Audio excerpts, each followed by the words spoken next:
ये क्वेश्चन इसमें अपने को a की पावर 3 b की पावर 4 और c का कोफिशिएंट बताना है इस एक्सपेंशन के अंदर, है ना। तो पिछले हमने वीडियो में बायनोमियल एक्सपेंशन पढ़ा था। ये क्वेश्चन मल्टीनोमियल एक्सपेंशन का है। तो मैं थोड़ा सा आपको इंट्रोडक्शन देता हूँ कि ये मल्टीनोमियल एक्सपेंशन होता क्या है ना। तो इस क्वेश्चन को करने से पहले मैं आपको थोड़ा सा समझाता हूँ। जैसे कहीं पर अगर ऐसा लिखा हो x plus y plus z की पावर n, तो इसका एक्सपेंशन कैसे ओपन होता होगा। इसका एक्सपेंशन कुछ ऐसा होता है, summation n factorial upon n1 factorial n2 factorial n3 factorial, और यहां पर लिखते हैं x की पावर n1 y की पावर n2 और z की पावर n3, है ना। इसके ऊपर कंडीशन क्या होती है, इसके ऊपर कंडीशन ये होती है कि जो n1 है, जो n2 है और जो n3 है, इनकी वैल्यू ज़्यादा से ज़्यादा n हो सकती है और कम से कम इसकी वैल्यू 0 हो सकती है, ठीक है।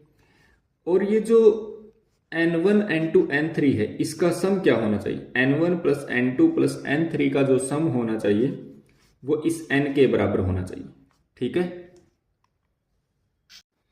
इसी टाइप से अगर मैं ऐसा लिखूं, अगर मैं ये लिखूं x1 प्लस x2 और ये r तक है, x r तक, इसकी पावर n, तो इसका एक्सपेंशन कैसे ओपन होगा। इसका एक्सपेंशन भी सेम इसी टाइप से n upon n1 factorial n2 factorial और ये nr फैक्टोरियल तक, है ना।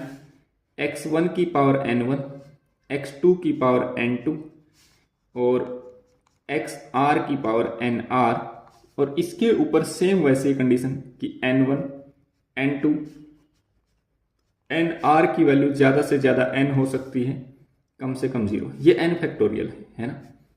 दूसरी कंडीशन क्या, n1 प्लस n2 प्लस ये nr जितने भी हैं, ये पूरा सम किसके बराबर होना चाहिए, n के, है ना। तो इसको बोलते हैं मल्टीनोमियल एक्सपेंशन, है ना।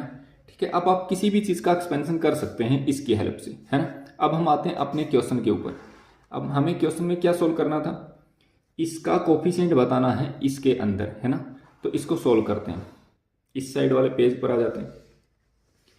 यानी कि ऐसा लिखा है 1 plus a minus b plus c की पावर 9, है ना। इसका एक्सपेंशन, इसका एक्सपेंशन कैसे लिखेंगे हम, इसका एक्सपेंशन हम लिखेंगे समेशन 9 फैक्टोरियल अपॉन a यहां पर लिख लेता हूं n1 ही लिख लेता हूं, n1 factorial n2 factorial n3 factorial n4 factorial, है ना। यहां पर क्या लिखेंगे, 1 की पावर n1, a की पावर n2 माइनस b की पावर n3 और c की पावर n4, है ना। इन चारों की वैल्यू ज्यादा से ज्यादा 9 हो सकती है और कम से कम 0, ठीक है। अपने को कोफिशिएंट किसका बताना था, a की पावर 3 b की पावर 4 इंटू सी, इसका कोफिशिएंट बताना था अपने को, है ना। तो इसको अगर हम यहां से कंपेयर करें तो यहां पर a की पावर n2 है, यहां पर a की पावर 3 है, तो n2 की वैल्यू कितनी आ गई, अपनी 3 आ गई, ठीक है। यहां पर b की पावर 4 है, यहां पर b की पावर n3 है, तो n3 की वैल्यू कितनी आ गई, 4 आ गई, है ना। यहां पर c की पावर n4 है, यहां पर c की पावर 1 है, तो n4 की वैल्यू अपनी कितनी आ गई, 1 आ गई, है ना।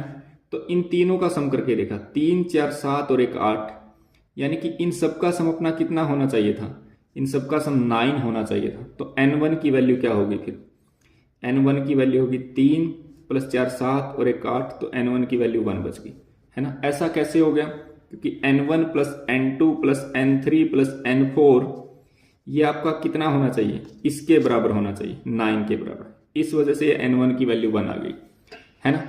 अब हम सोल्व कर देंगे इसको।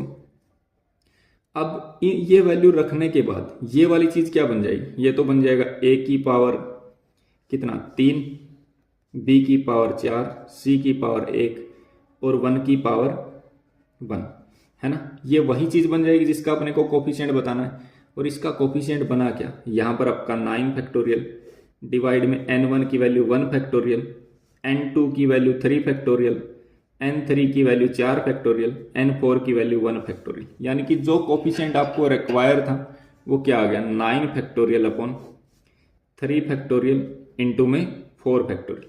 तो ये क्या है आपका वो कोफिशिएंट है। किसका कोफिशिएंट है ये? इज कोफिशिएंट ऑफ ए की पावर 3, बी की पावर 4 और सी की पावर 1 का ये कोफिशिएंट है। आई होप आपको ये समझ में आया होगा।